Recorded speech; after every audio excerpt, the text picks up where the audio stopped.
الحمد لمن قدر خيرا وخبالا الحمد لمن قدر خيرا وخبالا والشكر لمن صور حسنا وجمالا والشكر لمن صور حسنا وجمالا فرد صمد عن صفة الخلق بريء فرد صمد عن صفة الخلق بريء رب أزلي خلق الخلق كمالا رب أزلي خلق الخلق كمالا لا ضد ولا ند ولا حد لمولاه الآن كما كان ولم يلق زوالا الآن كما كان ولم يلق زوالا अगर कमली वालों से रहमत न होती तो हम बेकरारों का क्या हाल होता रसूले खुदा का सहारा न मिलता वो आका वो मौला वो दाता हमारे खुदा की प्यारी है खुदा की दुल्हारे मोहम्मद जो दुखियों का हादी न होता तो हम बेसहारों का क्या हाल होता रसूले खुदा का सहारा न मिलता मोहम्मद का जलवा जलवा खुदा का मोहम्मद का पर्दा है पर्दा खुदा का सबे सुभानअल्लाह बोलें मोहम्मद का जलवा जलवा खुदा का मोहम्मद का पर्दा है पर्दा खुदा का अगर आप आ जाते पर्दे से बाहर अगर आप आ जाते पर्दे से बाहर तो फिर चांद तारों का क्या हाल होता रसूले खुदा का सहारा न मिलता अल्लाह हमारा मालिक है अल्लाह हमारा हाकिम है अल्लाह हमारा मालिक है अल्लाह हमारा हाकिम है अल्लाह हमारा गफ्फार है अल्लाह हमारा गफ्फार है अल्लाह हमारा सत्तार है वक़ाल अल्लाह तआला वलिमन खाफ मक़ाम रब्बिही जन्नतान فبأي آلاء ربكما تكذبان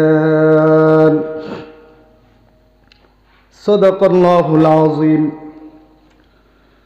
وعن أبي الدرداء رضي الله تعالى عنه أن النبي صلى الله عليه وسلم قال ما من شيء أثقل في ميزان العبد المؤمن يوم القيامة من حسن الخلق وإن الله يبغض الفاحش البذيء رواه الترمذي أو كما قال النبي صلى الله عليه وسلم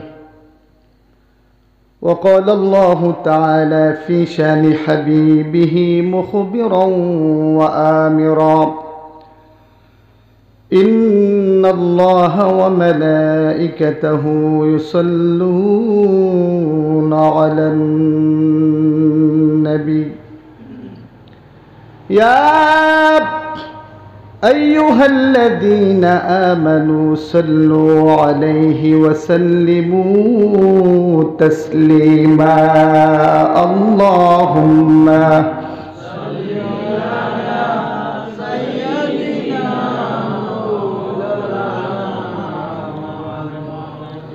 وعلى آل سيدنا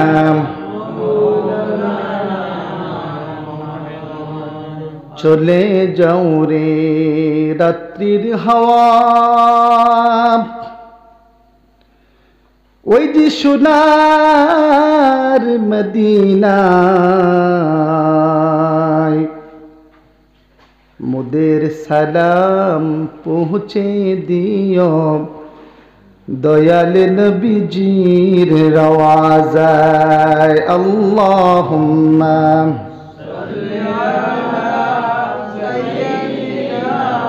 مولانا محمد وعلى آله سيدنا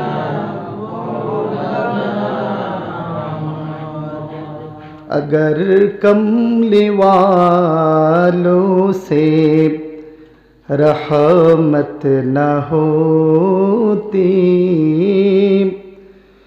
तो हम बेकरारों का क्या हाल होता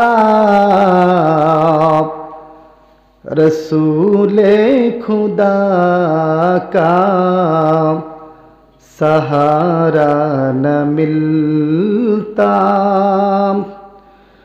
वो आका वो मौला वो दाता हमारे खुदा की प्यारी है खुदा की दुल्हारे मोहम्मद जो दुखियों का हादी न होता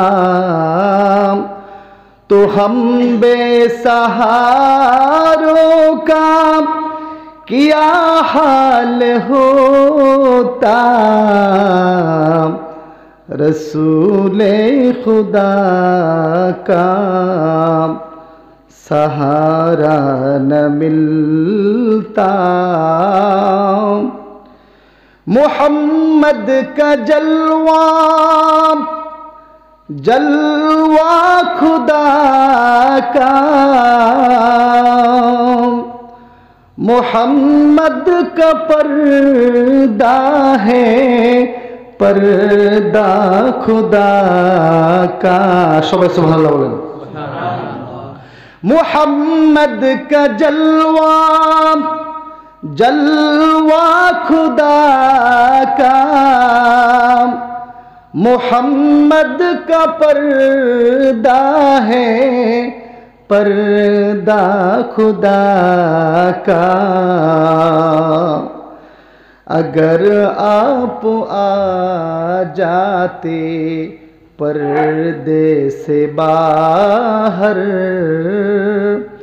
अगर आप आ जाते पर्दे से बाहर तो फिर चांद तारों का क्या हाल होता। रसूल खुदा का सहारा न मिलता।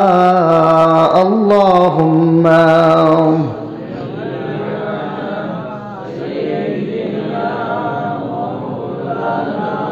मुहम्मद व अला आलि सय्यिदिना।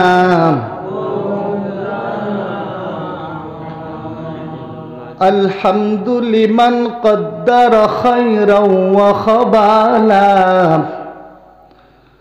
अल्हम्दु लिमन क़द्दर खैरन व ख़बाला। वश्शुक्रु लिमन सव्वर हुस्नन व जमाला। वश्शुक्रु लिमन सव्वर हुस्नन व जमाला। फर्दुन समदुन अन सिफतिल खल्क़ि बरीउन। फर्दुन समदुन अन सिफतिल खल्क़ि बरीउन। रब्बुन अज़लियुन खलक़ल खल्क़ कमाला। रब्बुन अज़लियुन खलक़ल खल्क़ कमाला। ला ज़िद्द वला निद्द वला हद्द लिमौला। अल-आन कमा कान वलम यल्क़ ज़वाला। अल-आन कमा कान वलम यल्क़ ज़वाला। ला इलाहा इल्लल्लाह। ला इलाहा इल्लल्लाह। ला इलाहा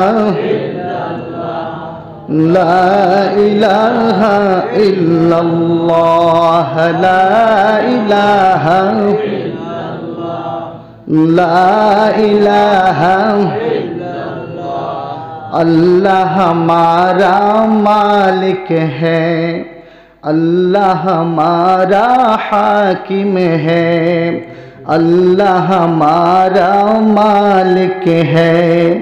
अल्लाह हमारा हाकिम है। अल्लाह हमारा गफ्फार है। अल्लाह हमारा गफ्फार है। अल्लाह हमारा सत्तार है। ला इलाहा इल्लल्लाह। ला इलाहा ला इलाहा इल्लल्लाह मुहम्मदुर रसूलुल्लाह। সবাই পড়েন সাল্লাল্লাহু আলাইহি ওয়াসাল্লাম। আজকে বদরপুর সংলগ্ন হরিণাদ্বীপ জামে মসজিদের কমিটি ও এলাকাবাসী কর্তৃক আয়োজিত বিষয়ভিত্তিক বাৎসরিক ওয়াজ ও দোয়ার মাহফিলের সম্মানিত সভাপতি সাহেব, আমার ক্লাসমেট সম্মানিত ইমাম সাহেব হযরত মাওলানা আব্দুল মান্নান সাহেব মাদ্দাজিল্লাহুল আলী ওয়া বারাকাল্লাহু ফি হায়াতি, আজকের মাহফিলের প্রধান অতিথি মরহুম মকবুল আমির শরীয়ত আল্লামাতুজ্জামান আলহাজ হযরত মাওলানা তৈয়বুর রহমান সাহেব মাজার বুইয়া সাহেবের সুযোগ্য ছেলে হযরত মাওলানা আবুল খায়ের মাহবুব বড়বুইয়া সাহেব, আজকের মাহফিলে আমন্ত্রিত দুইগর ওলামা ইকরাম, উপস্থিত ওলামা ইকরাম, মুরব্বিয়ান নিজাম, স্বল্প সংখ্যক আমার যুবক ভাইয়েরা, আমি আমার সামান্য আলোচনার প্রারম্ভে আমার পক্ষ থেকে আবারও কালিমাতুস সালাম নিবেদন করছি। আসসালামু আলাইকুম রহমতুল্লাহি ওয়া বারাকাতুহু। ওয়া আলাইকুম আসসালাম ওয়া রাহমাতুল্লাহ। আপনারা সবাই ভালো আছেন? আলহামদুলিল্লাহ। যাই হোক, প্রায় রাত্রি 12:25। এই টাইমটা কোনো অ্যাকচুয়ালি আলোচনা করার টাইম নয়। এরপরেও মুসাফির হিসাবে যেহেতু আপনারা মায়া করে আমাকে আবার ডেকেছেন আমার ভাইজান, তো দিনের খাতিরে আল্লাহ রাব্বুল আলামিন যা কিছু সামান্য কথা বলার তৌফিক দিবেন সেই সম্পর্কে কিছু আলোকপাত করব। যেহেতু বিষয়ভিত্তিক আলোচনা, আজকে আমার বিষয় হচ্ছে বর্তমান সময়ে মুসলমানদের পতনের কারণ ও উত্তরণের উপায়। যদি বেশি সংখ্যক শ্রোতা থাকতো তাহলে আলোচনা করতে একটু মজা পাইতাম। এরপরেও আমি বিশেষ করে আপনারা যারা আছেন তাদের উদ্দেশ্য বলতে চাই, সারা বছরে একবার মাহফিল, আর আপনারা যথেষ্ট সহযোগিতা করেছেন আমি শুনেছি টাকা পয়সা দিয়ে এখানে থেকে। আলহামদুলিল্লাহ, এই মাহফিলকে প্রতিষ্ঠিত করতে গিয়ে যারা টাকা দিয়ে, পয়সা দিয়ে, বুদ্ধি দিয়ে উপস্থিত থেকে সাহায্য সহযোগিতা করেছেন, আল্লাহ যেন সবাই এই সাহায্যকে ইহকাল এবং পরকালের জন্য নাজাতের জরিয়া করে দে। সবাই বলে আমি, আরো জোরে বলে আমি। আমি কুরআনুল কারীম থেকে দুটি আয়াত তেলাওয়াত করেছি। আল্লাহ রাব্বুল আলামিন বলেছেন, ওয়া আম্মা মান খাফা মাকামা রাব্বিহি ওয়া নাহান নাফসা আনিল হাওয়া ফাইন্নাল জান্নাতা হিয়াল মাওয়া। আমার সৃষ্টির শ্রেষ্ঠ মানব জাতিদের মধ্যে যারা আমি আল্লাহর উপর ঈমান এনে কিয়ামতের ময়দানে আমার সম্মুখে দণ্ডায়মান হতে, আমার সম্মুখে জীবনের সমস্ত কাজের হিসাব দিতে যারা ভয় করে চলবে এবং নিজের খায়সাতে নফসানি যে চাহিদা, ওই চাহিদা থেকে নিজেকে কন্ট্রোল করে নিজের চাহাত আল্লাহ রাব্বুল আলামিনের চাহিদা অনুযায়ী, রাসূল পাক সাল্লাল্লাহু আলাইহি ওয়াসাল্লামের সুন্নত অনুযায়ী যারা জীবন যাপন করবে তাদের জন্য আমি আল্লাহ রাব্বুল আলামিন এমন একটি জান্নাতের ব্যবস্থা করে দিয়েছি, যেই জান্নাতের নাম হলো জান্নাতুল মাওয়া। বলে সুবহানাল্লাহ, সুবহানাল্লাহ। ওই জান্নাতের নাম হচ্ছে হিয়া জান্নাতুল মাওয়া। 8টি জান্নাত, জান্নাতুল মাওয়া, জান্নাতুল আদন, জান্নাতুল ফিরদৌস, দারুল করার, এমনিভাবে 8টি জান্নাত রয়েছে। একটা জান্নাতের নাম হচ্ছে জান্নাতুল মাওয়া। ওই জান্নাতুল মাওয়ার মধ্যে আমার ওই সমস্ত প্রিয় ঈমানদার বান্দা বান্দিরা যাবে যারা জীবনের হায়াতে আমি আল্লাহর সমস্ত হুকুম আহকামগুলি নিজের জীবনে বাস্তবায়ন করে চলেছেন এবং আমার প্রিয় হাবিব শেষ রাসূল, মানবতার মুক্তির কল্যাণ যিনি করেছেন সারা জীবন, ওই রাসূল সাল্লাল্লাহু আলাইহি ওয়াসাল্লামের সুন্নত অর্থাৎ তরিকা পদ্ধতি অনুযায়ী নিজের জীবনযাপনকে অতিবাহিত করে ঈমানের সাথে মৃত্যু করে যারা কবরে যাবে, কবরে যাওয়ার শুরু থেকে আমি তাকে জান্নাতুল মাওয়া নামক এমন একটি জান্নাত রেখে দিয়েছি যে মৃত্যুর পরেই সে ওই জান্নাতের স্বাদ কিয়ামতের বিচারের আগে কবরে থাকতে ওইটার শান্তি সে ভোগ করতে থাকবে। বলে সুবহানাল্লাহ। ফার্দার আমি আরেকটি আয়াত পড়েছি, ওয়ালিমান খাফা মাকামা রাব্বিহি জান্নাতান। সূরাতুর রহমানের মধ্যে এই আয়াতটি রয়েছে। আল্লাহ রাব্বুল আলামিন বলেন, আমি আল্লাহর কাছে কিয়ামতের দিবসে জীবনের সমস্ত কৃতকর্মের হিসাব নিকাশ দিতে যারা ভয় করে চলবে আমি তাদের জন্য 2টি জান্নাতের ব্যবস্থা করে রেখেছি। বলি না সুবহানাল্লাহ। জান্নাতুন জান্নাতান, বহু বছর 2টি জান্নাতের ব্যবস্থা করে রেখে দিয়েছি। সূরাতুর রহমান। এটি হচ্ছে আয়াতের অর্থ। আর আমি যে হাদিসটি তেলাওয়াত করেছি তিরমিজি শরীফের, ওয়ান আবি দারদা রাদিয়াল্লাহু তাআলা আনহু আন্না নবী সাল্লাল্লাহু আলাইহি ওয়াসাল্লাম, মশহুর সাহাবী হযরত আবি দারদা রাদিয়াল্লাহু তাআলা আনহু থেকে বর্ণিত, উনি বলেন আমাদের প্রিয় রাসূল মুহাম্মদ সাল্লাল্লাহু আলাইহি ওয়াসাল্লাম বলেছেন, মা মিন শাইইন আসকালা ফি মিজানিল আবদিল মুমিনি ইয়াউমাল কিয়ামাতি মিন হুসনিল খুলকি ওয়া ইন্নাল্লাহা ইউবগিদুল ফাহিশাল বাদিয়া রাওয়াহু তিরমিজি। কিয়ামতের ময়দানে সমস্ত ঈমানদারদের প্রত্যেকটা আমলের পরিমাপ করা হবে। যারা নামাজ পড়বে নামাজের আমল মাপ হবে, যারা জীবনে হজ ফরজ হয়েছে হজের আমল মাপা হবে, যারা প্রত্যেক বছর যাদের উপরে যাকাত ফরজ হয় যাকাত প্রদান করে যাকাত প্রদানকারীদের আমলের মাপ হবে, দান সৎকার আমলের মাপ হবে। তবে আল্লাহ রাসূল বলেছেন কিয়ামতের ময়দানে যত নেক আমলই মাফ হবে, সবচেয়ে বেশি ওজন যে আমলটা হবে এটা হচ্ছে সৎ চরিত্রের আমল। বলে সুবহানাল্লাহ, জোরে বলি না সুবহানাল্লাহ। এরপরে ওয়া আন্নাল্লাহা ইউবগিদুল ফাহিশাল বাজিয়া, আল্লাহ রাব্বুল আলামিন অশ্লীল ভাষী ও চরিত্রহীনদেরকে ঘৃণা করেন। এটা হচ্ছে হাদিসের অর্থ, এটা তিরমিজি শরীফে এসেছে। তো আজকের যে বিষয়ভিত্তিক আলোচনা, মুসলমানদের পতনের কারণ,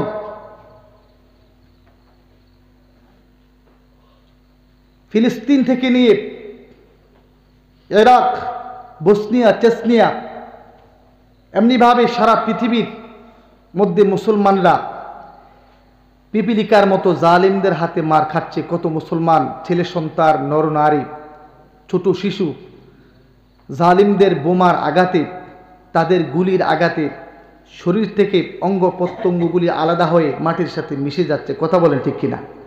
এটা একমাত্রই কারণ মুসলমানরা তাদের মূল ধর্ম থেকে তারা অনেক দূরে সরে গিয়েছে, যার কারণে মুসলমানদের উপরে এত আযাব ও গজব অবতীর্ণ হচ্ছে। এটা একমাত্র মুসলমানদের নিজের হাতের কামাই। বলি না নাউযুবিল্লাহ। এরপরও যারা মৃত্যুবরণ করতেছেন, প্রত্যেক মৃত মজলুম মুসলমানদেরকে যেন আল্লাহ রাব্বুল আলামিন শাহাদতের দরজা নসিব করে, সবাই বলে আমিন। কারণ যতই গুনার কাজ করুক না কেন, যারা ফিলিস্তিনে মারা যাচ্ছে তারা মুসলমানদের সর্বপ্রথম কিবলা বাইতুল মুকাদ্দাসকে রক্ষা করার জন্যই তারা ইসরায়েলের জালিমদের হাতে মৃত্যুবরণ করছে। হাদিসের অনুযায়ী তারা অবশ্যই শাহাদতের দরজা আল্লাহ পাকের কাছে তারা পাবেন। সবাই বলে আমিন। এখন মুসলমানদের পতনের কারণ, মুসলমানরা মৃত্যুকে ভয় করতেছে না, একা একই কবরে যাবে। পুরুষরা 3টি কাপড় নিয়ে, মহিলারা 5টি সাদা কাপড় নিয়ে, 3.5 হাত সেই কবরের গভীরতা। যেই কবরে একবার যাওয়ার পরে পৃথিবীর কোনো জিনিসকে সে আর কখনো দেখবে না, না তার মা, না তার বাবা, না তার প্রিয় বস্তু, ছেলে সন্তান, বন্ধু বান্ধব, বাড়ি গাড়ি, কোনো কিছুর সাথে আর তার দেখা হবে না। ইহা তোকে কিয়ামত যেদিন সংগঠিত হবে, কিয়ামতের দিনেও কোনো সন্তান তার মা বাবার সাথে দেখা হবে কি হবে না আল্লাহ ছাড়া কেউ জানে না। কথা বলেন ঠিক কিনা? সুতরাং আল্লাহ বলতেছেন, তুমি পৃথিবীতে এসেছিলে একা, আবার পৃথিবী থেকে তুমি বিদায় নেবেও একা, আবার তুমি আমি আল্লাহর কাছে কিয়ামতের দিবসে দণ্ডায়মান হবেও একা। সুতরাং তুমি সাবধান হয়ে যাও। যেহেতু তুমি একে একই হয়ে যাবে, ওই একে একির কথা স্মরণ করে তুমি আমি আল্লাহর হুকুমগুলি তুমি মানো, তোমার রাসূলের সুন্নতগুলি তোমার জীবনে বাস্তবায়ন করো, তাহলে তুমি ইহকাল এবং পরকালে বিজয়ের মালা তোমার গলায় আমি আল্লাহ পরিয়ে দেব। বলি সুবহানাল্লাহ। ভাইরা আমার, গভীর মনোযোগ। যেই ভয়ের কথা মহান রব্বুল আলামিন তামাম পৃথিবীর মানুষদেরকে ইন্ডিকেট করে বলেছেন, এই দুনিয়ার মানুষ, আমি মহান রব্বুল আলামিন বিশ্ব জগতের খালিক মালিক, আমি মহা বিশ্ব জগতের রব, লালন পালনকারী। আমি আল্লাহ রব্বুল আলামিন আসমান জমিন গ্রহ নক্ষত্র চন্দ্র সূর্য যা কিছুই সৃষ্টি করেছি রে বান্দা, সমস্ত সৃষ্টির মধ্যে আমি মানব জাতিকে সবচেয়ে সুন্দরভাবে নিখুঁতভাবে সৃষ্টি করেছি।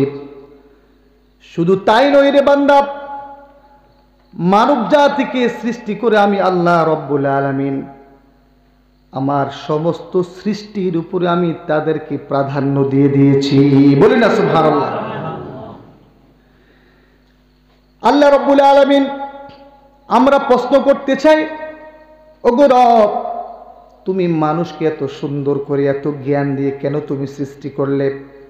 আল্লাহ রব্বুল আলামিন জানিয়ে দেন 20 নম্বর পাড়ায়।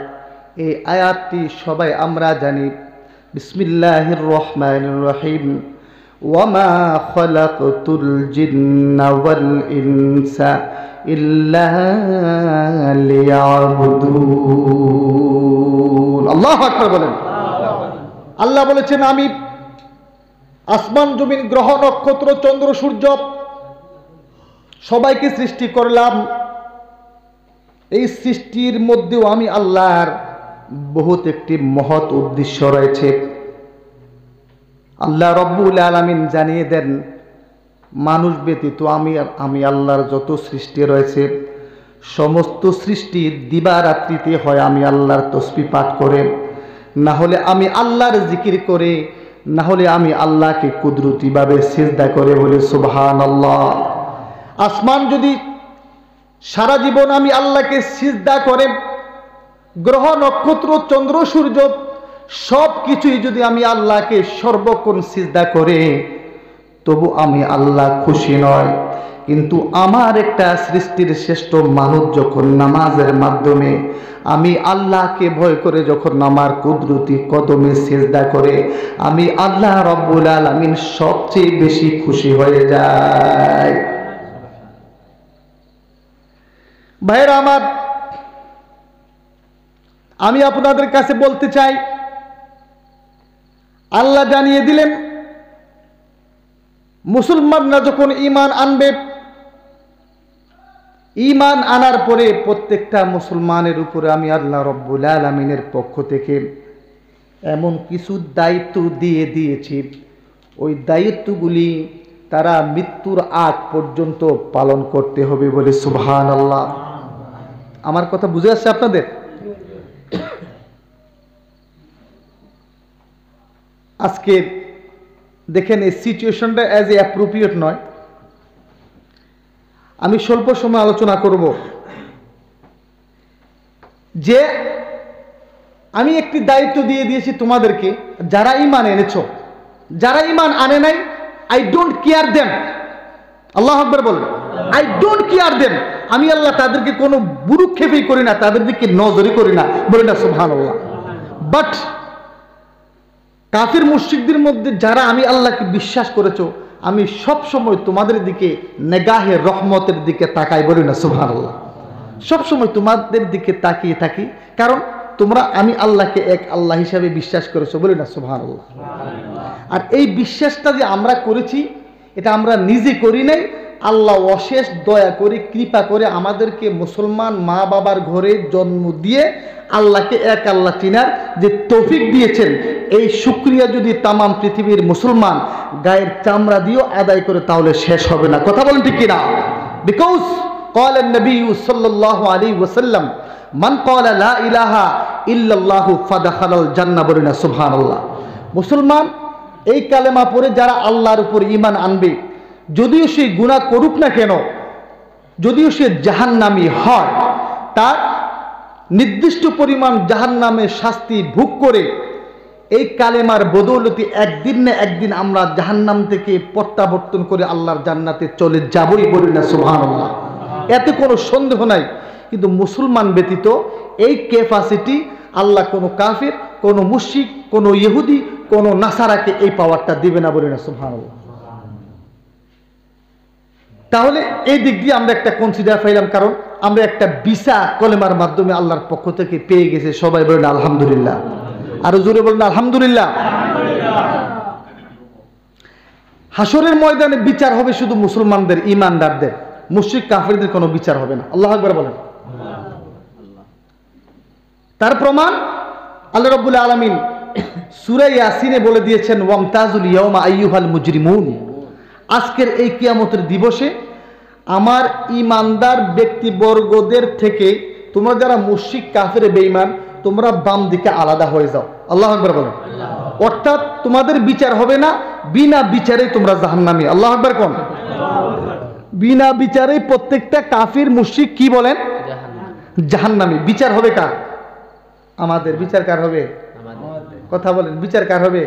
বলে হুজুর আমরা কি ঈমান আনিয়া ঠেকছিনি? আমরা কি ঈমান আনিয়া ঠেকেছিনি যে আল্লাহ তাআলা আমাদের বিচার করবে? আমরা অত দুষ্কৃতা করলাম। দেখেন, আপনারা মনে করবেন, সবচেয়ে একটা জিনিস মনে রাখবেন, যখন কারুর সাথে ফ্রেন্ডশিপ হয়, বন্ধুত্ব হয়, বন্ধুই বন্ধুর কাছ থেকে বিভিন্ন সময় এক্সাম্পল চায়। কথা বলেন ঠিক কিনা?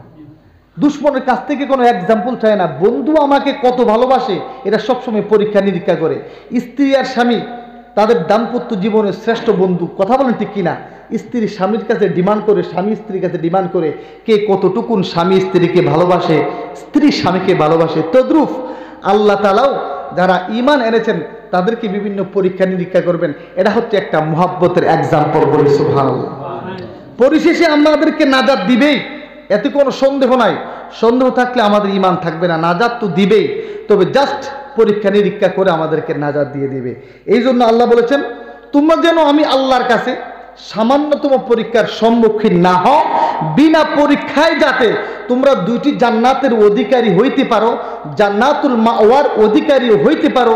এই জন্যই জীবনের হায়াতে সব সময় তোমরা আমি আল্লাহকে ভয় করে চলবে। বলি না সুবহানাল্লাহ।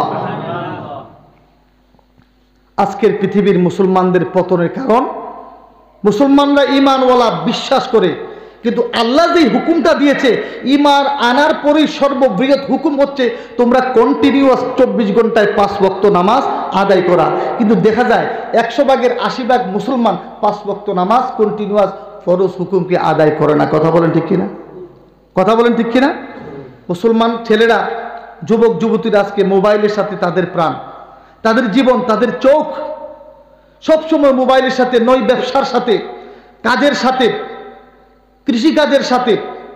কিন্তু আল্লাহ বলেছেন, দেখ রে বান্দা, কৃষিকাজ করো কোনো বাধা নেই, হালাল ব্যবসা করো কোনো বাধা নেই, কিন্তু সময় মতো আমি আল্লাহর হুকুমগুলি তোমরা মানবে, তাহলে আমি আল্লাহ তোমাদের ব্যবসায়, তোমাদের চাকরিতে, তোমাদের নকরিতে আমি আল্লাহ বরকত দিয়ে দেব। বলি না সুবহানাল্লাহ।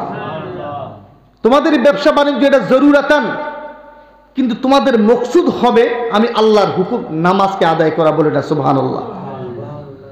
ভাইয়ের আমার, যেমন যুবক যুবতী ভাই ও বোনেরা সবসময় মোবাইল দেখে, মোবাইল বর্তমান বিজ্ঞানের এমন একটা আবিষ্কার যে মোবাইলের মাধ্যমে প্রত্যেক ধর্মের যুবক যুবতীরাই তারা চরিত্র থেকে অসৎ চরিত্র রূপায়িত হইতেছে। কথা বলেন ঠিক কিনা?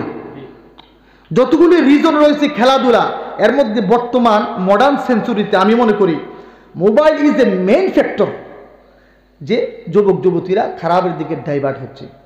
এই মোবাইলটা আমরা কিসের দ্বারায় দেখি? কথা বলেন, কিসের দ্বারায়? চোখের দ্বারায়। আল্লাহ রাব্বুল আলামিন মানব জাতিকে যত অঙ্গ প্রত্যঙ্গ দিয়েছেন সবগুলাই নিয়ামত। বলি আলহামদুলিল্লাহ। এর মধ্যে চোখ হচ্ছে একটা অন্যতম নিয়ামত। বলি না সুবহানাল্লাহ।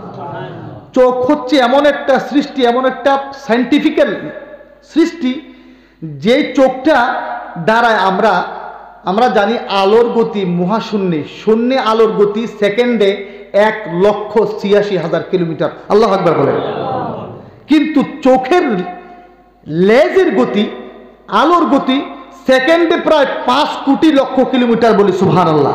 কারণ আমরা একবার যদি আকাশের দিকে তাকাই, আকাশের মধ্যে প্রথম আসমান, দ্বিতীয় আসমানে যে তারকাগুলি রয়েছে lakh crore billion trillion kilometre উপরে সেকেন্ডের ভিতরে আমরা দেখতে পাই। বলে না সুবহানাল্লাহ।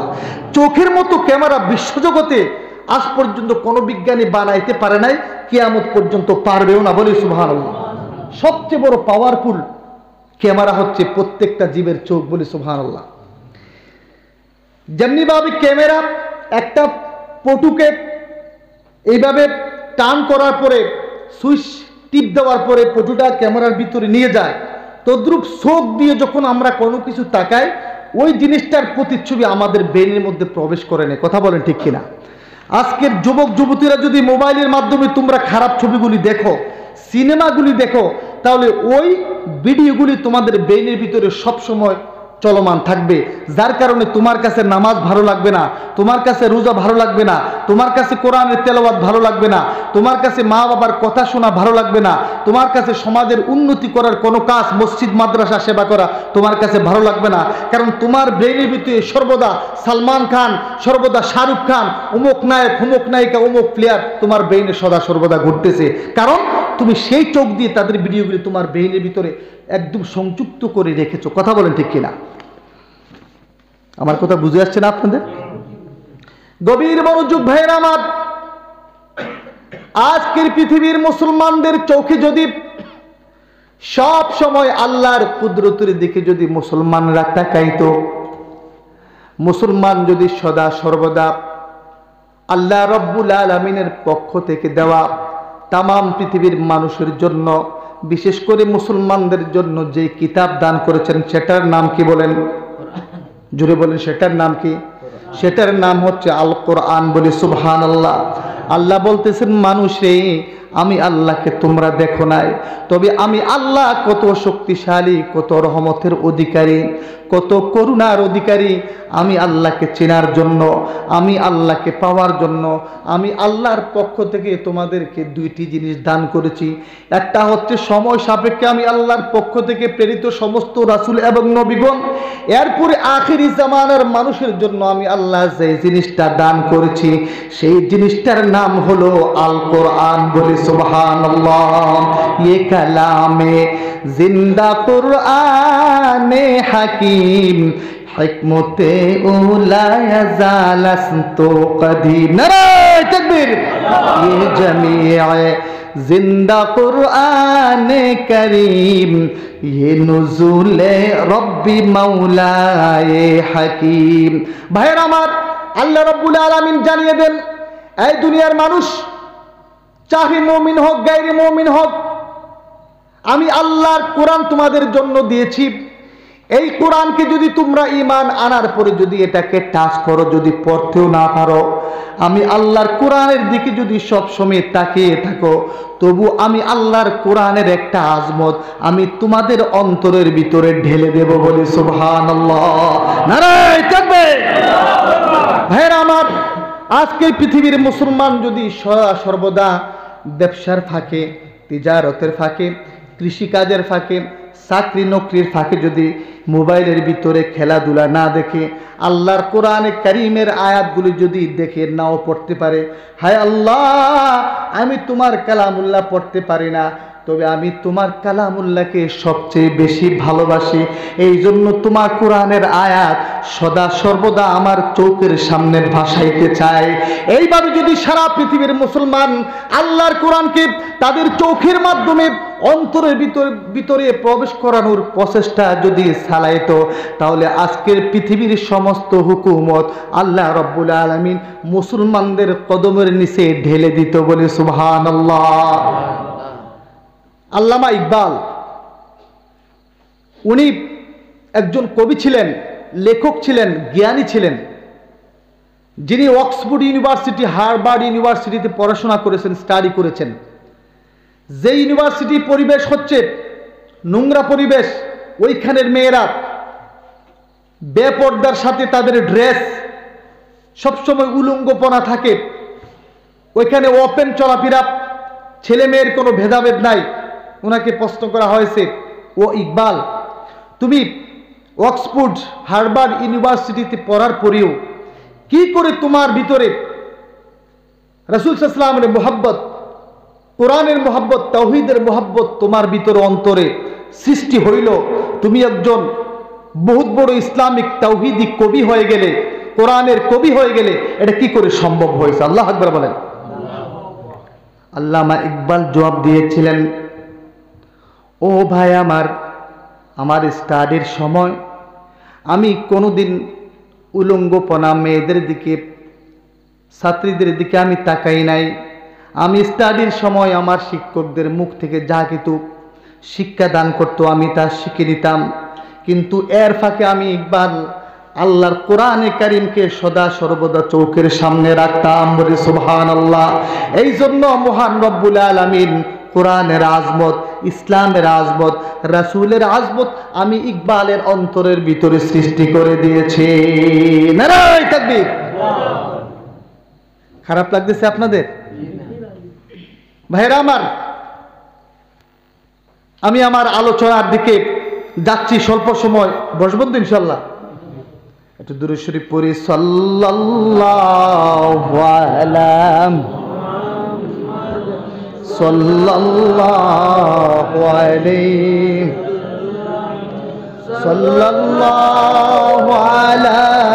মুহাম্মাদ সাল্লাল্লাহু আয় খতমে রসুল ফখরে উমম শাহি মদিনা দেখলা দু মুঝে মঞ্জরে গুলজার মদিনা। আমার সাথে পড়েন।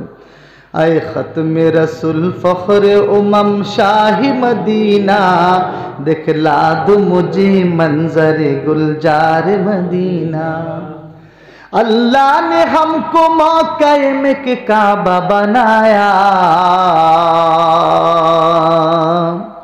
इस काबा को खुदा हमारा किबला बनाया।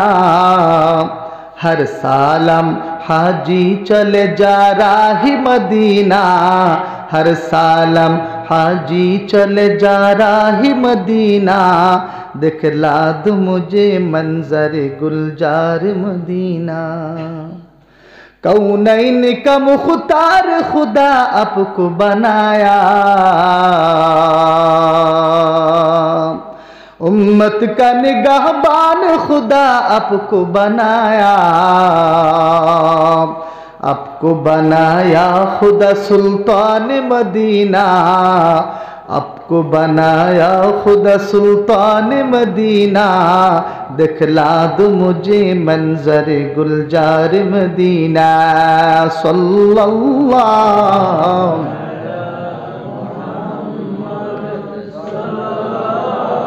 अलैहि वसल्लम, सल्लल्लाहु अला मुहम्मद सल्लल्लाहु अलैहि।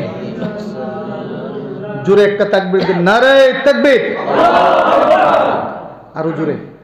قال النبي صلى الله عليه وسلم الشيطان جاثم على قلب ابن آدم فإذا ذكر الله خنس وإذا غفل وسوس। বলেছেন শয়তান প্রত্যেকটা মানুষের কলবের ভিতরে আসন পেতে বসে থাকে। ফাইদা যাকারাল্লাহ, যখন ওই মানুষটি আল্লাহর জিকির করে, আল্লাহর স্মরণ করে, এটা কোরআনে কারিমের তেলাওয়াতের মাধ্যমে হোক, নামাজের মাধ্যমে হোক, জিকিরের মাধ্যমে হোক, তখন সাথে সাথে শয়তান ওই কলব থেকে বিতাড়িত হয়ে যায়। বলি না সুবহানাল্লাহ। ওয়াইদা গাফালা, যখন মুমিন বান্দা বান্দিরা আমি আল্লাহর স্মরণ থেকে গাফেল হয়ে যায়, উদ্দেশ্যহীন হয়ে যায়, বিমুখ হয়ে যায়, শয়তান তাদের অন্তরে এমনভাবে বাসা বাঁধে, বাঁধতে বাঁধতে তার বাচ্চা টাচ্চা জন্ম দিয়ে এটাকে একদম ঝাঁঝরা করে ফেলে। এই জন্য আল্লাহ রাব্বুল আলামিন বলেছেন কাল্লা বাল রানা আলা কুলুবিহিম মা কানু ইয়াকসিবুন। ওই সমস্ত কলবের ভিতরে যে শয়তান বাসা করার পরে এমনভাবে মরিচিকা পড়ে গিয়েছে, তারা কোনোদিন আর ভালো কাজের দিকে ফিরে আসবে না। বলেন আল্লাহু আকবার। এই জন্য জোরে আর কথা বলি, নারে তাকবীর। আমি যত সময় আছে আপনারা থাকবেন না? থোড়া বাদে আমি দেখবো আমি আর মাইক মারা ইমাম সারা কুচ্ছু নাই। আর ওই আমাদের যারা আছেন ভাইয়েরা তারা বলে হুজুর আমি তো তোরা ভিডিও করবো, শ্রোতা না থাকলে তো আপনার কথা তো হুনাজ আর সারা দেখবা, আমরা তোরাও একটু ইনকাম হইব, আতে ইলা হইলে তো আর সব শেষ। দেখেন একটি কথা বলে, আমি মুসাফির, আল্লাহ রাব্বুল আলামিন মাজলুমের দোয়া কবুল করেন, মা বাবার দোয়া কবুল করেন। নাম্বার 3, মুসাফিরের দোয়া কবুল করেন। মনে রাখবেন আগামীকালকে থেকে আর 364 দিন পর্যন্ত আমরা এমন কোনো মাহফিলে আর বসবো না। এটা হয়তো আজকের এই এরিয়ার কোনো মানুষের জন্য জীবনের শেষ মাহফিল হয়ে যায়। কথা বলেন ঠিক কিনা? গত বছরে এসেছিলাম, হয়তো এই বছরের মধ্যে যে কোনো 2-1 লোক মারা গেছে, গেছে না আপনাদের এলাকা? মারা গেছে তো নিশ্চয়ই। আজকের এই মাহফিলের চতুর্দিকে আপনাদের এই এরিয়ার যত মানুষ মারা গিয়েছে, হাদিসের ভাষা অনুযায়ী তাদের প্রায় রুগুলি এই মসজিদের ইহাতার চতুর্দিকে ঘুরতেছে জোনাকির মতো, বলুন আল্লাহু আকবার। কারণ তারা জানে আজকে কবরের সিন্নির ব্যবস্থা করা হয়েছে জীবিতরা, বলে সুবহানাল্লাহ। ওই মৃতরা এসে বলবে, আমার বাবা, ও আমার সন্তান, ও আমার ভাই, ও আমার স্বামী, কত কষ্ট করেছি তোমার পিছনে, আজকে আমি অন্ধকার কবরে চলে গেছেছি, আজকে প্রায় 5-10 বছর হয়ে গেছে। আমার কবরে আমার খারাপ আমলের কারণে আল্লাহ জাহান্নামের আগুন প্রজ্বলিত করে দিয়েছে। আজকে আমার জন্য কিছু দান করে অথবা ওয়াজ শুনে তুমি আমার জন্য খাস করে আল্লাহর কাছে দোয়া করো, হয়তো এর বিনিময়ে আল্লাহ আমার কবরে আযাব মাফ করে দেবে। হাদিসে বলা হয়েছে, কোনো মানুষ মরে যাওয়ার পরে যদি তার আত্মীয় স্বজনরা তার জন্য চোখের পানি নিক্ষেপ করে তার জন্য দোয়া করে, আল্লাহ তাআলা ওই ঈমানের খাতিরে তার কবরের আযাব মাফ করে দেবে। বলে না সুবহানাল্লাহ, আরো জোরে বলে না সুবহানাল্লাহ। আল্লাহ তাআলা বলেন, আমার বান্দা বান্দীরা শুনো, আমি আল্লাহ তোমাদেরকে খুব মায়া করি, এত মায়া করি যেটা আমি তোমাদেরকে বুঝাইতে পারবো না। আমি সবচেয়ে বেশি মায়া করি মানব জাতিকে, মানব জাতির মধ্যে যারা আমি আল্লাহর উপরে ঈমান এনেছে তাদেরকে সবচেয়ে বেশি মায়া করি। বুঝলেন না সুবহানাল্লাহ। এরপর বলেছেন, আমার বান্দা ঈমানওয়ালা যতই গুনার কাজ করুক, নামাজের পরে ওয়াজ শুনে যদি মুনাজাতে 1 ফোঁটা চোখের পানি সে নির্গত করতে পারে, আমি আল্লাহর জাতের কসম ওই পানির দানা নাকের ডগায় আসার আগেই তার জীবনের গুনাহ আমি আল্লাহ মাফ করে দেই। সুবহানাল্লাহ বলেন। তো আমরা আজকে আখিরি মুনাজাত বা এখানে দিয়ে যাব। স্বল্প সময় আমি যতক্ষণ বসবো আপনারা বসবেন তো ইনশাআল্লাহ। কোরআনে কারীমের আয়াত, আল্লাহ বলেছেন, ওয়ালিমান খাফা মাকামা রাব্বিহি জান্নাতান, যারা কিয়ামতের দিবসে আমি আল্লাহর সামনে দণ্ডায়মান হয়ে তার জীবনের আমলের হিসাব দিতে ভয় করে চলবে, তার জন্য 2টি জান্নাতের ব্যবস্থা করেছি। কয়টি? কথা বলেন, কয়টি? এই প্রসঙ্গে একটি ঘটনা মাওয়াইজে সালেহিন নামক কিতাবে এসেছে। হযরত ওমর রাদিয়াল্লাহু তাআলা আনহুর খেলাফতের সময় একজন যুবক, সে 5 ওয়াক্ত নামাজ মসজিদে গিয়ে পড়ে, অত্যন্ত সুন্দর ছিল, সুদর্শন ছিল। সে যখন নামাজ পড়ার জন্য মসজিদে আসে, সেই মসজিদে আসার সময় তার প্রতিবেশী একটা মেয়ে তার সৌন্দর্যের উপরে পাগল হয়ে গিয়েছিল। পাগল হওয়ার পরে তখন একদিন রাত্রে ফজরের এশারের নামাজের সময় যখন ওই ছেলেটা যাচ্ছে মসজিদে, যাওয়ার সময় মেয়েটা ডাক দিল, ভাইজান প্লিজ ইউ কাম, তুমি একটু এদিকে আসো। বলে কেন? বলে আমার একটু প্রয়োজন আছে তোমার সাথে, তুমি আসো। তো সরল সোজা ছেলে বলছে, মেয়ে ডাক দিয়েছে, আমার প্রতিবেশী, তার কোনো হাজত থাকতেই পারে, যদি আমি পূরণ করে দিই আমার তো একটা সওয়াব হবে। সেই আশা নিয়ে ছেলেটা গেল।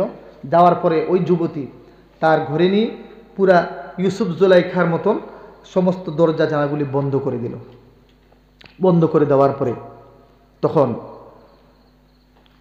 যুবতী বলল, আমি অত্যন্ত সুশ্রী, আমি তোমার প্রেমে পড়ে গিয়েছি, আমি তোমাকে ভালোবাসি, আমার জীবনটা তোমার জন্য উৎসর্গ করে দিলাম, তুমি আমাকে সম্ভোগ করতে পারো, I am open for you.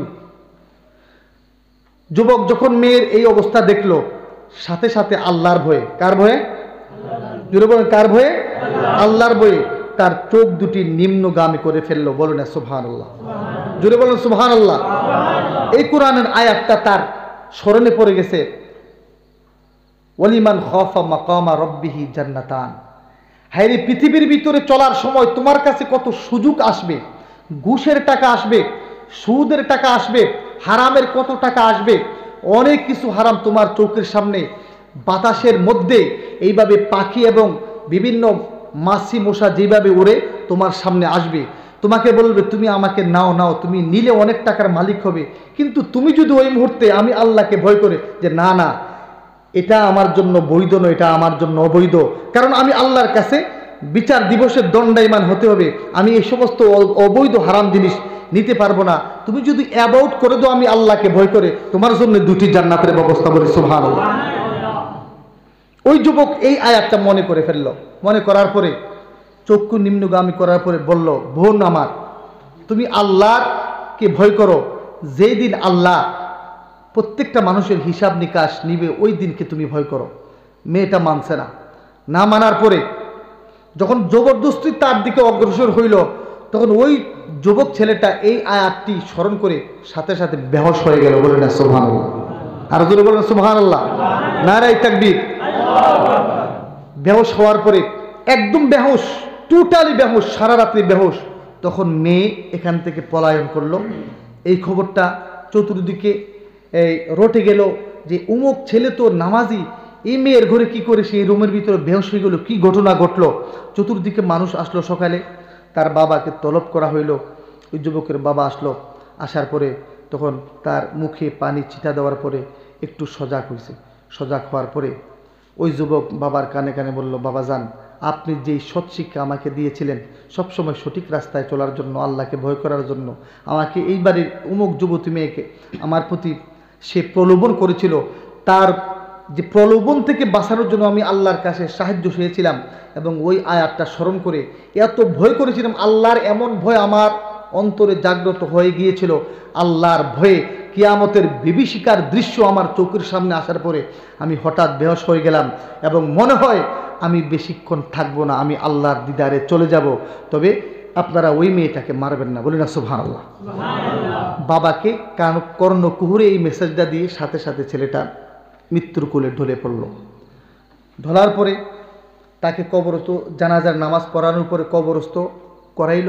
করার পরে এই খবরটা খলিফায়ে ওমর, হযরত ওমর রাদিয়াল্লাহু তাআলা আনহু কানে গেল যে অমুক জায়গায় অমুক গ্রামের একটা যুবকের এই ঘটনা হয়েছে। খলিফা, এটা তো বিরাট একটা তাকওয়ার ব্যাপার, সুবহানাল্লাহ বলে। তখন ওমর রাদিয়াল্লাহু তাআলা আনহু বলে, সঠিক নাকি? বলে হয় সঠিক। বলে আমি তার কবর জিয়ারত করতে যাব। বলেন সুবহানাল্লাহ, আর জোরে বলেন সুবহানাল্লাহ। তদানীন্তন সবাই হযরত ওমর রাদিয়াল্লাহু তাআলা আনহু ওই যুবকের কবরে আসলেন। কোথায় আসলেন? কবরে আসার পরে কিছু সূরা কেরাত পড়ছে। জিয়ারতের সূরা কেরাত পড়ার পরে ওনার হাতের লাঠি দিয়ে এই যুবকের কবরের উপরের মাটির উপরে আঘাত করলো। আঘাত করার পরে বলল, এই যুবক, এই যুবক, আমি ওমর বর্তমান খলিফা। যুবক রে, তোমার যে ঘটনা আমি শুনলাম, তুমি যে তাকওয়ার পরিচয় দিয়েছো, আল্লাহর ভয়ের পরিচয় দিয়েছো, ওই যুবক আল্লাহর কোরআনের আয়াত অনুযায়ী তুমি তো এই মুহূর্তে কবরের মাঝে দুইটি জান্নাতের অধিকারী হওয়ার কথা রে যুবক। তুমি আমি ওমরকে বলে দাও, কবরের মধ্যে আল্লাহ তোমাকে দুইটি জান্নাত দিয়েছে কিনা। আল্লাহু আকবার বলেন। যুবক ঢাক দিয়ে বললেন, ইয়া আমিরাল মুমিনিন, ওগো খলিফায়ে ওমর, আমি আল্লাহর উপরে যেভাবে ভয় করেছি, সূরা রহমানের এই আয়াতটি স্মরণ করেছি, যুবতীর প্রলোভন থেকে আমি আল্লাহকে ভয় করে বেঁচেছিলাম, আমি আল্লাহর কাছে সাহায্য চেয়েছিলাম এবং আমার মৃত্যু হয়ে গেল। আমি আপনাকে জানিয়ে দেই, قد آتاني فضل ربي جنتان, বলি সুবহানাল্লাহ।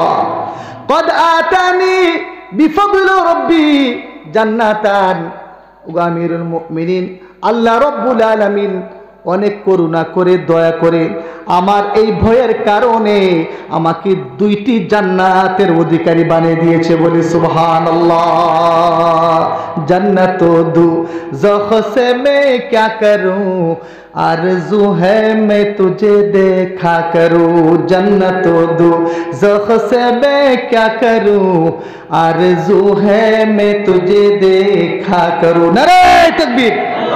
এই জন্য কবি বলেছেন, दुनिया में हो दुनिया का तलबगार नहीं हो, बाजार से गुजर हो खरीदार नहीं हो, बाजार से गुजर हो खरीदार नहीं हो, आती नाफी दार दुनिया ना हसन, आती नाफी दार उक़बा ना हसन। नारे ताकबीर।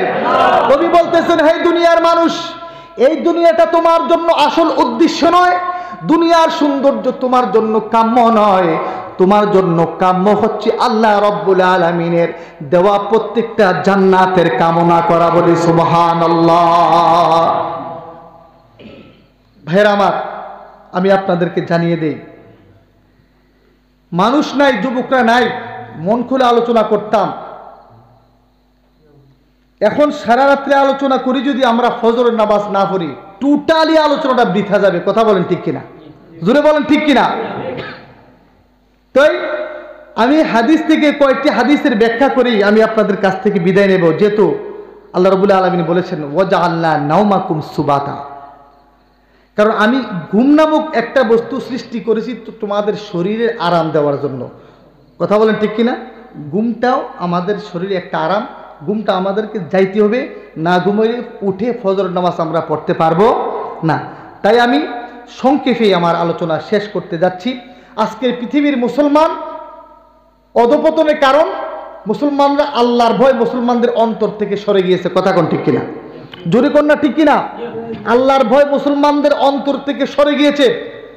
হেকায়েতের মধ্যে রয়েছে, তাজকিরাতুল আউলিয়ার মধ্যে হযরত জুন্নুন মিসরি রহমাতুল্লাহ আলাইহি, আল্লাহর বহু বড় একজন ওলি ছিলেন। উনি আল্লাহকে এত ভয় করতেন, এত ভয় করতেন, ওনার জীবনের শেষ দশায় উনি এইভাবে বক্রতা হয়ে গেলেন, এইভাবে বাঁকা হয়ে গেলেন, এইভাবে সবসময় এইভাবে উইথ হয়ে উনি ওনার কপালটাকে মাটির প্রায় 1 হাত অথবা 1.5 হাত উপরে থাকতো, উনি এইভাবে বাঁকা হয়ে গেলেন।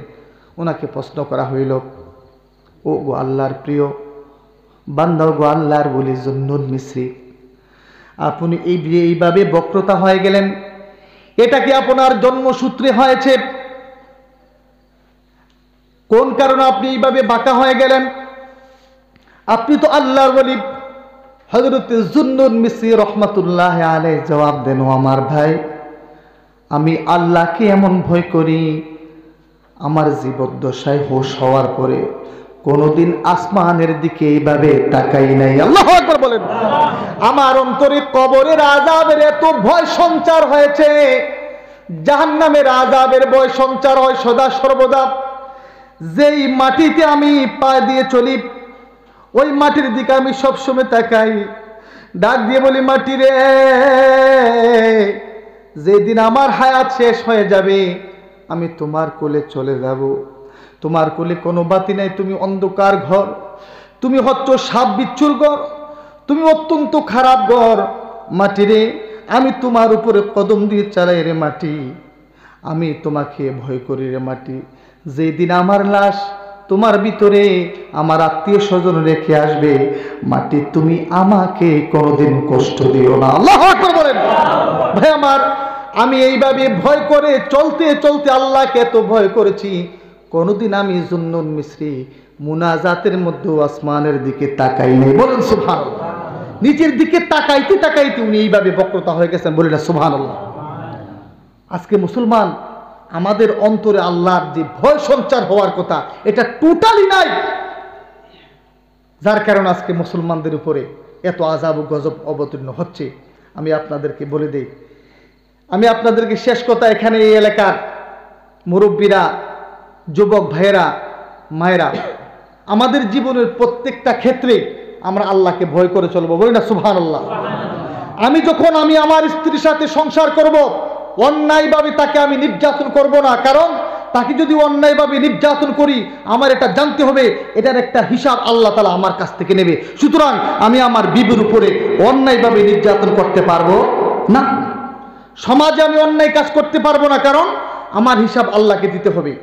হারাম আমি কামাই করতে পারবো না, কারণ আমার সামনে কবর, আমার সামনে হাসর, আমার সামনে ফুলসিরাত, আমার সামনে মিজান, আমার সামনে খুদ আল্লাহ দাঁড়িয়ে রয়েছে। বলেন আল্লাহু আকবার। আল্লাহর ভয় যদি জীবনের প্রত্যেকটা কাজে কোনো মানুষ, কোনো মুসলমান চলে, তার দ্বারাই কোনো গুনার কাজ করা সম্ভব নয়। কথা বলেন ঠিক কিনা? জোরে বলেন ঠিক কিনা?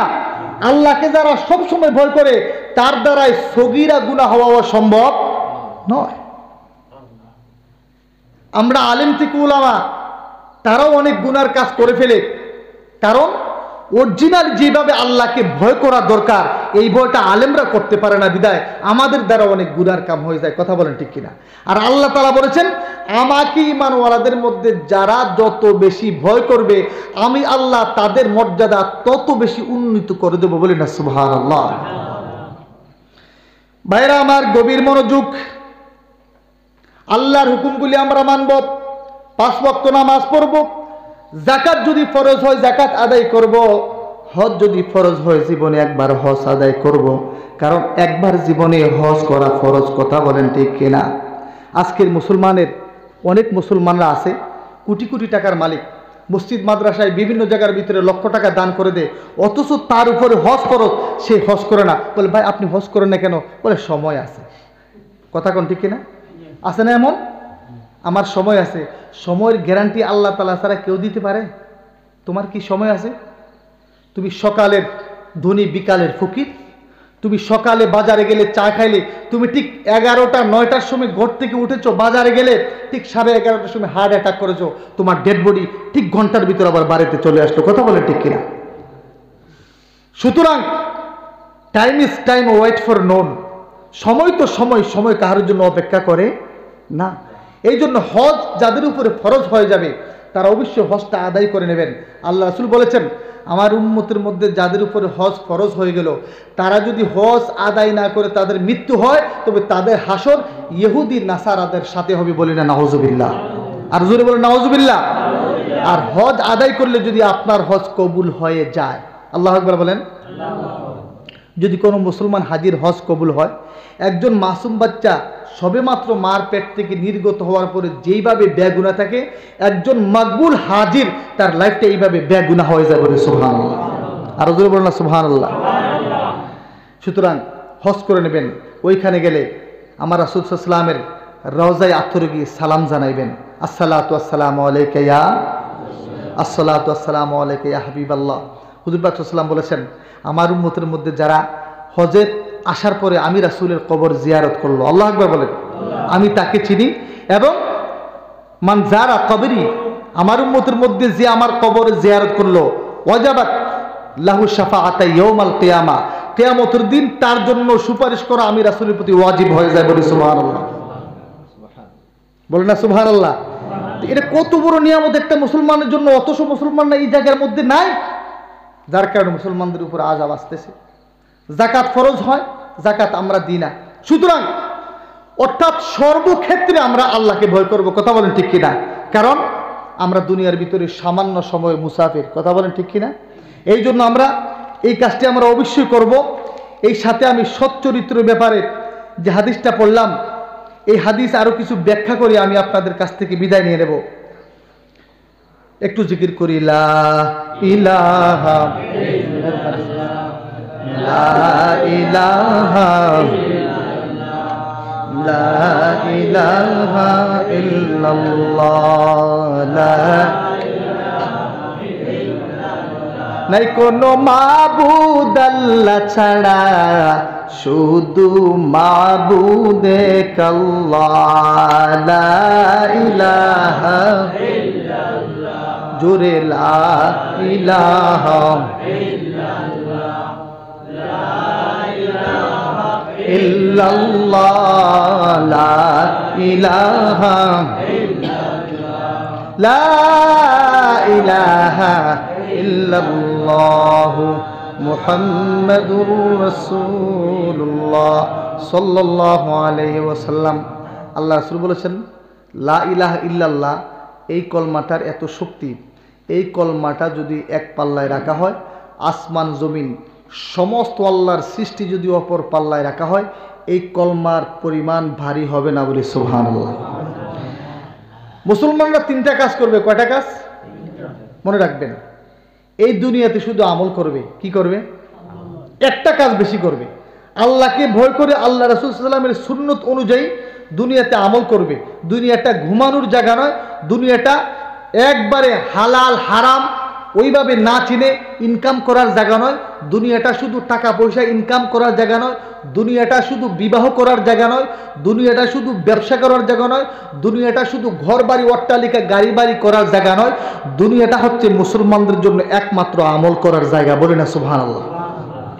আল্লাহ নামের বীজ বনেছি এ দুনিয়ার মাঝে, ফলে ফসল পাইব তাহা কিয়ামতের হাটে। নারায়ে তাকবীর। আল্লাহ নামের বীজ বনেছি আমি এ দুনিয়ার হাটে, ফলে ফসল পাইব তাহা কিয়ামতের হাটে। আল্লাহু আকবার বলেন। ভাইরা আমার, গভীর মনোযোগ। দুনিয়ার মধ্যে মুসলমান শুধু আমল করবে।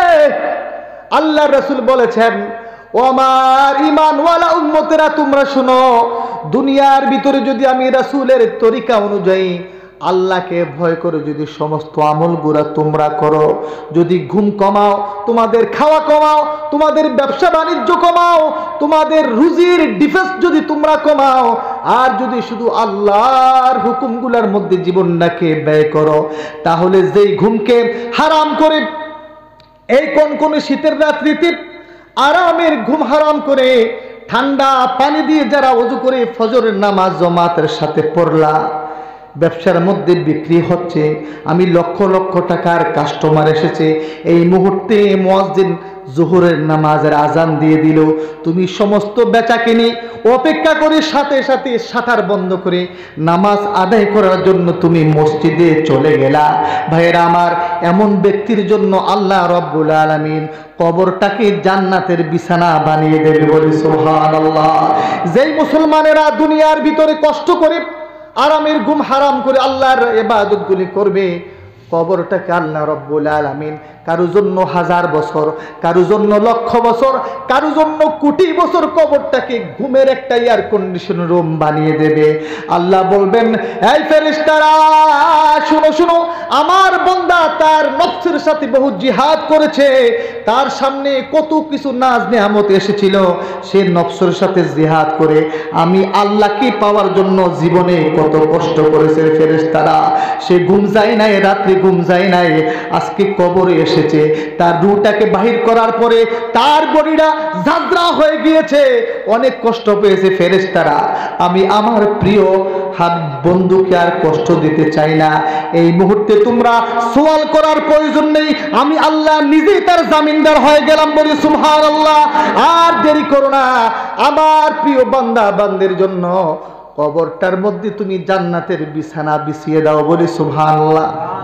ওই আমলকারী ব্যক্তি যখন কবরে যাবে, যাওয়ার পরে দেখবে তার হিসাব নিকাশ নাই, তার সোয়াল নাই, সোয়ালের জবাব উপরে থেকে ডিক্লার হয়ে গিয়েছে, বলেন সুবহানাল্লাহ। তখন ফেরেশতারা বলবে, ও আল্লাহর প্রিয় বান্দা, শুনো শোনো, এই মুহূর্তে আমরা জান্নাতের বিছানা বিছাইতেছি এবং তুমি সামনে নজর করে দেখো, সুবহানাল্লাহ বলেন।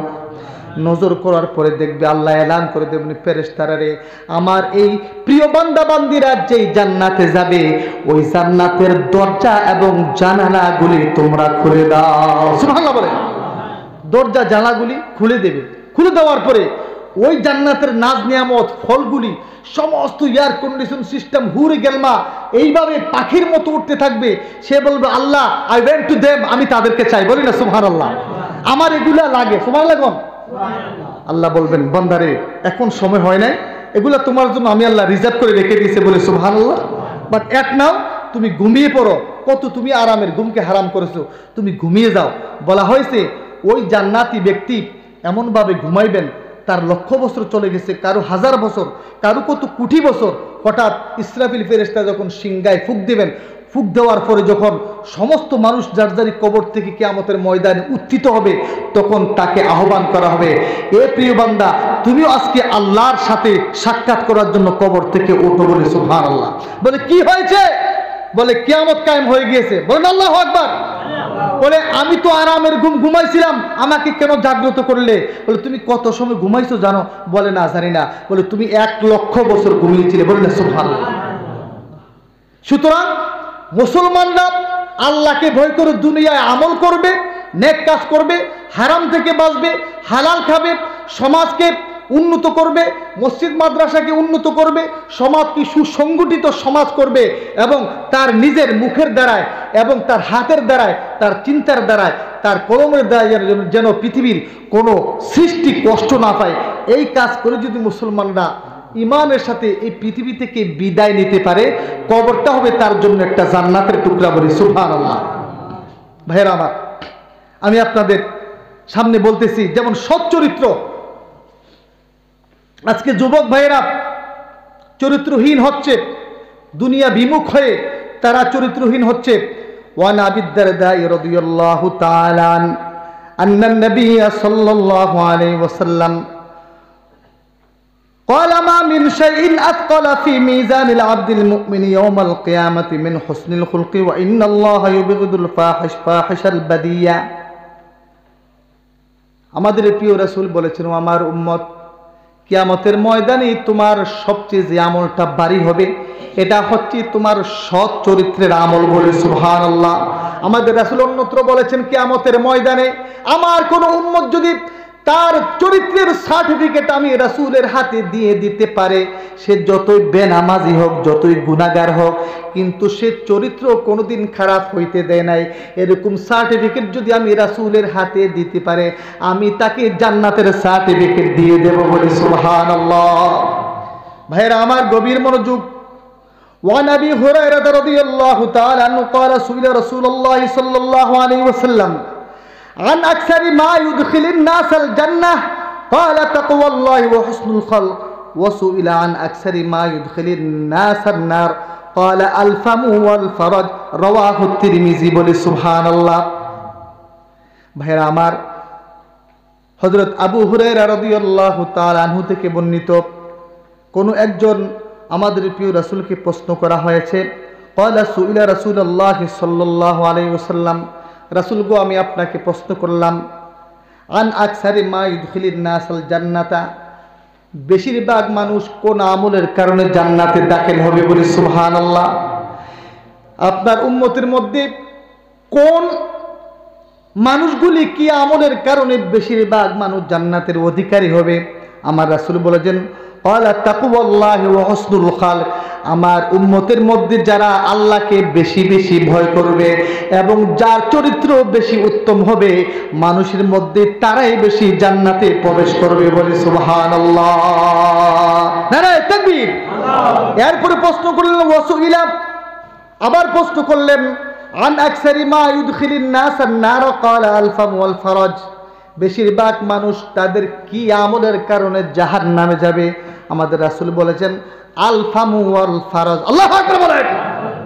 তারা হবে বদ আচরণকারী, জবান দ্বারায় যারা সবসময় মানুষকে গালিগালাজ দেয়, মানুষের গীবত করে, মানুষের বিরুদ্ধে কুরটনা রটায়, ওই সমস্ত মানুষগুলা যতই নামাজি হোক, তাদের মুখের দোষের কারণে তারা জাহান্নামী হয়ে যাবে। বলে নাউযুবিল্লাহ। এরপর ওয়াল ফারাজ, ফারাজ মানে যারা লজ্জাস্থানকে অবৈধভাবে ব্যবহার করবে, যারা চরিত্রহীন হবে, তারাই বেশি আল্লাহর জাহান্নামে চলে যাবে। বলে নাউযুবিল্লাহ। এরপরের হাদিস, وعن النواس بن سمعان رضي الله تعالى عنه قال سألت رسول الله صلى الله عليه وسلم عن البر والإثم قال البر حسن الخلق والإثم ما حكى في صدرك وكرهت أن يطلع عليه الناس رواه مسلم। বলে সুবহানাল্লাহ। হযরত রাসূলুল্লাহ সাল্লাল্লাহু আলাইহি ওয়াসাল্লাম পুণ্য পাপ সম্পর্কে জিজ্ঞাসা করলাম, ইয়া রাসূলুল্লাহ, ভালো কাজ এবং পাপ কাজ বলতে কাকে বোঝানো হয়? আমাদের রাসূল জবাব দিলেন, পুণ্য হলো উত্তম স্বভাব, অর্থাৎ হুসনে খুলুক, সৎ চরিত্র। বলে সুবহানাল্লাহ। আল্লাহু আকবার বলেন। আর পাপ হলো তুমি এমন কাজ করো যে কাজটা করার পরে তুমি মানুষের সামনে এটা প্রস্ফুটিত হোক, এটা তুমি চাও না, এটাই হচ্ছে পাপ কাজ। বলি নাউযুবিল্লাহ। খারাপ লাগতেছে না আপনাদের? একটু দুরূদ শরীফ পড়ি, সাল্লাল্লাহু আলাইহি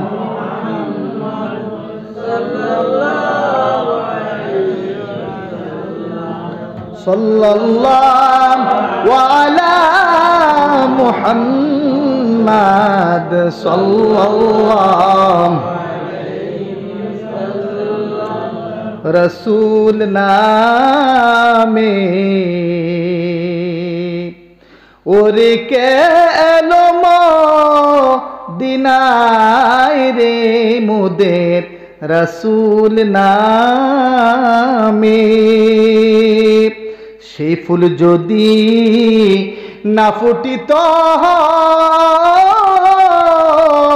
কোনো কিছুই সৃষ্টি না হইতো, আসমান জমিন সৃষ্টি যাহার নামেরি উসিলায় রে আমার রসুল নামে। নারে তাকবীর। ধন্য গো মা আমেনা গো, ধন্য আপনার জিন্দেগি, আপনার কোলে আসলেন ধরায় মুদের দয়াল নবী গো আমার রসুল নামে। সাল্লাল্লাহু আলা মুহাম্মাদ সাল্লাল্লাহু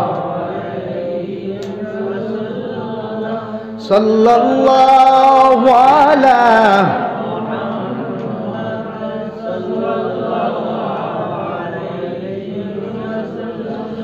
या रब मेरे आँखों में समा जाए मदीना, या रब मेरे आँखों में समा जाए मदीना, मुद्दत से मेरे दिल में तमन्ना है मदीना, मुद्दत से मेरे दिल में तमन्ना है मदीना, मैं दूर हूँ मजबूर हूँ मैं सैयद आलम, मैं दूर हूँ मजबूर हूँ मैं सैयद आलम, दीदार देखा तो नहीं आवाज सुना दो, दीदार देखाते नहीं आवाज सुना दो। बोलना सुबहानाल्लाह। শেষ একটি কথা আমি আপনাদের বলে দিই, আমল তো করবই, তবে আমলের সাথে সাথে সব সময় আমাদের রাসূল সাল্লাল্লাহু আলাইহি সাল্লামের মুহাব্বত আমাদের অন্তরে যেন সব সময় থাকে, ওই চেষ্টা আমাদের চালিয়ে যাইতে হবে। কথা বলে ঠিক কিনা? যতই আমলদারি হোক, রাসূল সাল্লাল্লাহু আলাইহি সাল্লাম যদি আমাদেরকে সুপারিশ না করে, তাহলে কিয়ামতের ময়দানে আল্লাহর কাঠগড়া থেকে আমাদের উদ্ধার হওয়া সম্ভব নয়। রাসূল পাক সাল্লাল্লাহু আলাইহি ওয়াসাল্লামের সবচেয়ে বেশি মুহাব্বত করবেন।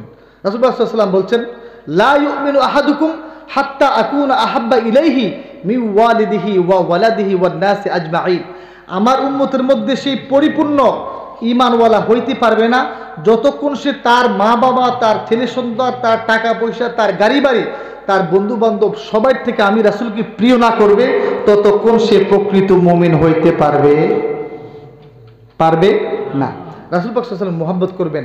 একটি ঘটনা বলে আমি আমার আলোচনা শেষ করছি। হযরত আমরা জানি ওয়াস করনি রহমাতুল্লাহ আলাই, যিনি ইয়ামনের করনের গ্রামের অধিবাসী ছিলেন, ঘটনা আমরা জানি। রাসূল পাক সাল্লাল্লাহু আলাইহি ওয়াসাল্লামের ইন্তেকালের পরে ওনার চারজন খলিফা হযরত আবু বকর, হযরত উমর, হযরত ওসমান, হযরত আলী, দুইজন শ্বশুর দুইজন জামাই। কথা বলেন ঠিক কিনা? রাসূল পাক সাল্লাল্লাহু আলাইহি ওয়াসাল্লামের যে জুব্বাটা পরিধান করতেন, সবাই মনে করলেন রাসূল পাক সাল্লাল্লাহু আলাইহি ওয়াসাল্লামের এই জুব্বাটা হয় যে আমি শ্বশুর হিসাবে পাইমু, আর জামাই বললেন আমরা জামাই হিসাবে পাইমু। বলেন না সুবহানাল্লাহ। রাসূল পাক সাল্লাল্লাহু আলাইহি ওয়াসাল্লাম ইন্তেকালের আগে বললেন, ও চারজন খলিফা তোমরা শুনো, আমার এই জুব্বাটা মরার পরে তোমরা ইয়ামানের অমুক গ্রামে যাইবা, গিয়ে অমুক একটা পাগল দরবেশ দেখবা, তাকে আমার পক্ষ থেকে এই জুব্বাটা হাদিয়া দিয়ে দিও। বলেন না সুবহানাল্লাহ। আর জোরে বলেন সুবহানাল্লাহ। সবাই আশ্চর্যান্বিত হয়ে গেল, কি ব্যাপার, সারা জীবনে রাসূলের জন্য আমাদের জীবনটা দিয়ে দিলাম, আমার মেয়ে বিয়া দিলাম, আর হযরত আলী বলল ওনার একমাত্র শ্রেষ্ঠ কন্যা ফাতেমার জামাই হলাম, জয়নব উম্মে কুলসুমের জামাই আমি উসমান হইলাম, বদরের যুদ্ধে কত যুদ্ধে আমার লক্ষ লক্ষ বিলিয়ন ট্রিলিয়ন টাকা জমা দিয়ে দিলাম, আল্লাহ রাসূলকে জীবনের চেয়ে ভালোবাসলাম, উহুদের যুদ্ধে, বদরের যুদ্ধে, হুনাইন, খাইবর, কত যুদ্ধে আল্লাহ রাসূলের সাথে শরীক হইলাম, আমরা জামাই হিসাবে, শ্বশুর হিসাবে পাইলাম না। কোথায় এমনের এক পাগল আমাদের রাসূলের জুব্বা পাইলো, এটা তো আমার বুঝে আসলো না। রাসূল পাক সাল্লাল্লাহু আলাইহি ওয়াসাল্লাম বলে, বুঝে আসবে, তোমরা যাও তাকে জুব্বাটা দিয়ে আসো। সুবহানাল্লাহ বলেন। সবাই একটু অখুশ, নাখুশ, সবাই নাখুশ, কারণ রাসূল পাক সাল্লাল্লাহু আলাইহি ওয়াসাল্লামের জুব্বাটা সাধারণ কোনো জুব্বা না। সুবহানাল্লাহ কোন রাসূল পাক সাল্লাল্লাহু আলাইহি ওয়াসাল্লাম এমন প্রিয় রাসূল আমরা পাইছি রে ভাই, যে রাসূল সাল্লাল্লাহু আলাইহি ওয়াসাল্লাম পেশাব পায়খানা করার পরে জমিন ওনার পেশাব পায়খানাকে গিলে ফেলতো। বলে সুবহানাল্লাহ।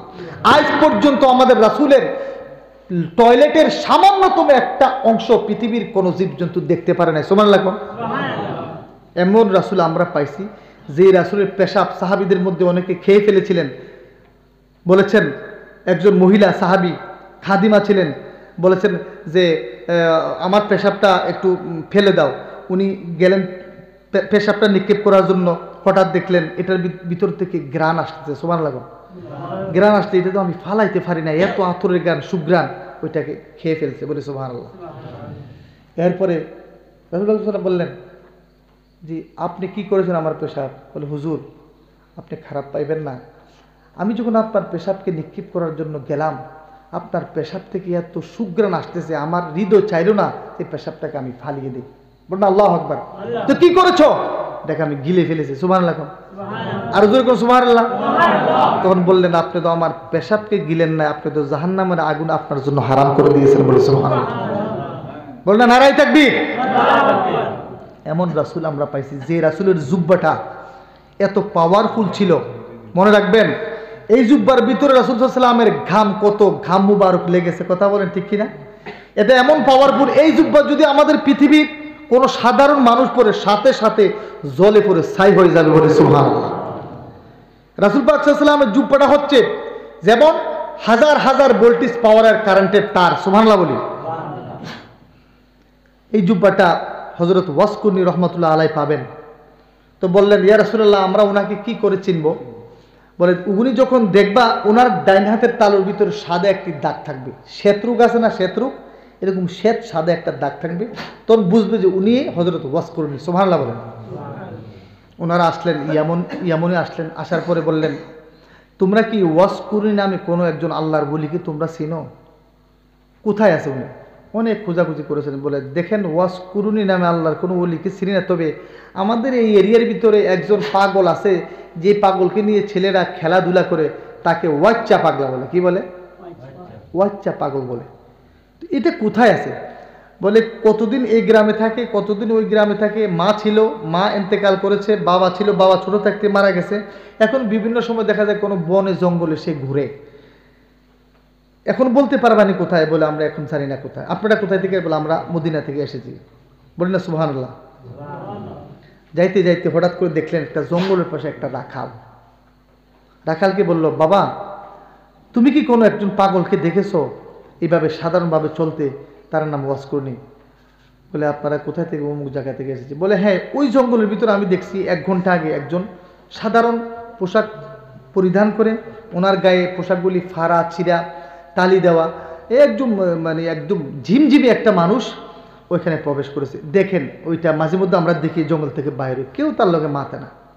ওনারা গেলেন, যাওয়ার পরে সালাম দিলেন। সালাম দেওয়া আসসালামু আলাইকুম রহমতুল্লাহ, সালামের জবাব লইলেন। বলে আপনি কেমন আছেন? বলে ভালো আছি। আপনারা কোথায় থেকে এসেছেন? বলে আমরা মদিনা থেকে এসেছি। আপনারা কারা?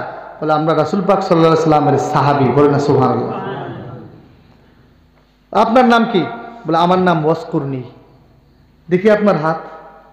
ওয়াসকুরনি হাতটা দেখলেন, দেখার পরে দেখে ডাইন হাতের তালুর ভিতরে সাদা একটা চিহ্ন। বলে না সুবহানাল্লাহ। এই চিহ্ন দেখার পরেই বুঝতে পারলেন আপনি ওয়াসকুরনি। বলে আপনাকে আমাদের রাসূল একটা উপঢৌকন দিয়েছে, রাসূল পাক সাল্লাল্লাহু আলাইহি ওয়াসাল্লামের জুব্বাটা আপনাদের জন্য হাদিয়া হিসাবে দিয়েছে। বলে সুবহানাল্লাহ। তবে আপনার কাছে একটা প্রশ্ন জানতে চাই, আপনি কি মুহাব্বত করেছেন আমাদের রাসূলকে? সারা জীবন আমরা আমাদের রাসূলের সাথে থেকে আমরা রাসূলের জুব্বার অধিকারী হই নাই, আপনার সাথে as a face to face কোনোদিন দেখা হয় নাই। কি মুহাব্বতের কারণে আপনি আমাদের রাসূলের জুব্বা পাইলেন আমাদেরকে একটু বলেন। তখন উনি বললেন আপনারা তো রাসূল পাক সাল্লাল্লাহু আলাইহি ওয়াসাল্লামের সাহাবী, হযরত আবু বকর, ওমর, উসমান, হযরত আলী, যারা আশারায়ে মুবাশশারা, পৃথিবীর এমন 10 জন মহাপুরুষ যারা পৃথিবী থেকে জান্নাতের সুসংবাদ পেয়েছেন। বলে সুবহানাল্লাহ। আপনারা তো জান্নাতের সুসংবাদ পেয়েছেন, তবে আপনারা রাসূলকে মহব্বত করেন? বলে হ্যাঁ করি। কেমনি মহব্বত করেন? বলে রাসূল পাক সাল্লাল্লাহু আলাইহি ওয়াসাল্লামের সবসময় ওনার সাথে ছিলাম, কত যুদ্ধে কত জায়গায় আমাদের টাকা পয়সা ধন সম্পদ সব কিছু উজাড় করে দিয়েছি, আমরা সবসময় রাসূলের সান্নিধ্যে ছিলাম। বলে মহব্বত করতেন? বলে হ্যাঁ করতাম। বলে একটি কথা কই, উহুদের যুদ্ধের সময় আপনারা ছিলেন? বলে ছিলাম। রাসূল পাক সাল্লাল্লাহু আলাইহি ওয়াসাল্লাম যে সময় আঘাত করা হয় কাফের কর্তৃক, আপনারা কোথায় ছিলেন? বলে আমরা আশেপাশে ছিলাম, খুব খারাপ অবস্থায় আমরা তাড়াতাড়ি দ্রুত চতুর্দিক থেকে ছুটে এসে আমাদের রাসূলকে আমরা সেভ করেছি। বলে না সুবহানাল্লাহ। তখন কাফের কর্তৃক একটা পাথর নিক্ষেপ করার পরে আমার রাসূলের মাথার লোহার হেলমেটে আঘাত করার পরে ওই হেলমেট থেকে একটা লোহা রাসূল পাক সাল্লাল্লাহু আলাইহি ওয়াসাল্লামের মাথার পাশ দিয়ে প্রবেশ করে এই সানায় উলিয়া অর্থাৎ সামনের দুইটি দাঁত অথবা সানায় সুপলা নিচের দুইটি দাঁত যে কোনো দাঁত শহীদ হয়েছিল বলে হয়েছিল। কে খুলেছিল ওই লোহার? এই লোহাটা কে খুলেছিল? বলে আমরা প্রত্যেকে হযরত আলী খুলেছিল টান দিয়ে, কামড় দিয়ে। আরও একজন সাহাবী তালহা কামড় দেওয়ার পরে ওনারও একটা দাঁত পড়ে গিয়েছিল। বলেন সুবহানাল্লাহ। আচ্ছা, তাহলে আমি আপনাদেরকে বলে দিই, আপনারা কেমন রাসূলের মহব্বত করতেন? আমি তো কোনোদিন রাসূলকে ফেস টু ফেস দেখি নাই। আপনারা একটু হাসি দেন, মুখটা খুলেন, খোলার পরে দেখলো প্রত্যেকের মুখেই এখনো 32টি দাঁত অথবা কারো 30টি দাঁত তোর তাজা রয়েছে। আমি ওসকুরুনিকে দেখেন এইভাবে হা করলেন, আমার মুখে কি একটি দাঁত আছে? বলে না, একটি দাঁতও নাই। কি হয়েছে আপনার দাঁত? ডাক দিয়ে বললেন, ও গো আবু বকর, ও গো ওমর, নবীর সাহাবী, আপনারা মনে রাখবেন আমি কোনোদিন রাসূলকে দেখি নাই। একদিন দেখার জন্য গিয়েছিলাম মদিনায়। আমার মা অসুস্থ, মাকে বললাম, মা আমি আমার রাসূলকে না দেখে মোহাব্বত করেছি।